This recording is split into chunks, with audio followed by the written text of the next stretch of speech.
एक बार की बात है, दिनेश नाम का व्यापारी अपने गांव दीनपुर में रहा करता था। उसके पास एक घोड़ा हुआ करता था। उस घोड़े को वह लल्लू नाम से बुलाया करता था। दिनेश प्रत्येक दिन एक नमक की बोरी शहर में बेचने के लिए ले जाया करता था। शहर के रास्ते में एक नदी पड़ी करती थी। उस नदी को वह दोनों पार किया करते थे। फिर रास्ते में लल्लू आगे आगे, दिनेश पीछे पीछे। चलते चलते वो शहर पहुंच जाया करते थे और नमक की बोरी व्यापारी को बेच दिया करते थे। दिनेश अपने लल्लू को उसी रास्ते से वापस घर की ओर ले आया करता था। उसी रास्ते से जाने और उसी रास्ते से आने की वजह से लल्लू को अच्छी तरह रास्ता याद हो चुका था।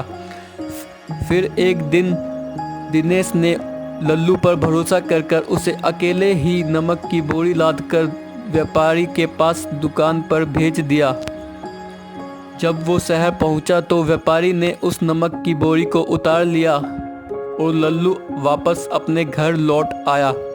दिनेश लल्लू को देखकर बहुत खुश हुआ और उसे शाबाशी दी। जब एक बार लल्लू अकेला नदी पार कर रहा था तो उसका पैर फिसला और नमक की बोरी नदी में थोड़ी घुल गई, जिसकी वजह से वजन हल्का हो चुका था और लल्लू बड़े मज़े से उस वजन को व्यापारी तक पहुंचा दिया और व्यापारी ने सामान ले लिया।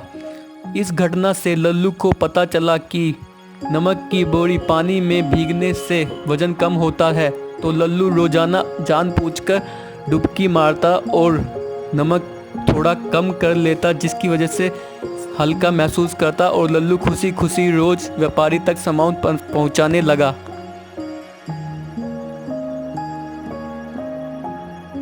लल्लू ऐसा रोज करने लगा, लेकिन एक दिन व्यापारी को शक हो चुका था। लगता है कुछ गड़बड़ है, मुझे यह बोरी तोलनी चाहिए।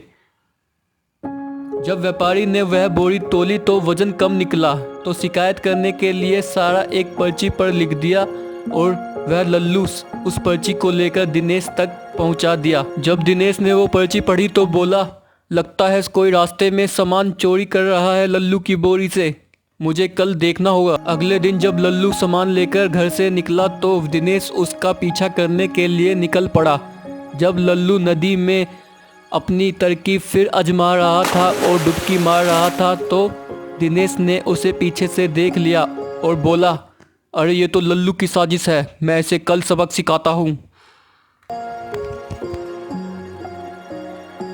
अगले दिन दिनेश ने नमक की बोरी की बजाय कपास की बोरी लल्लू के ऊपर लाद दी और लल्लू वहाँ से निकल पड़ा। जब रास्ते में नदी आई तो फिर दोबारा लल्लू ने वही तरकीब अपनाई और डुबकी मारी, जिसकी वजह से कपास के अंदर पानी भर चुका था और बहुत भारी हो चुका था उसका वजन।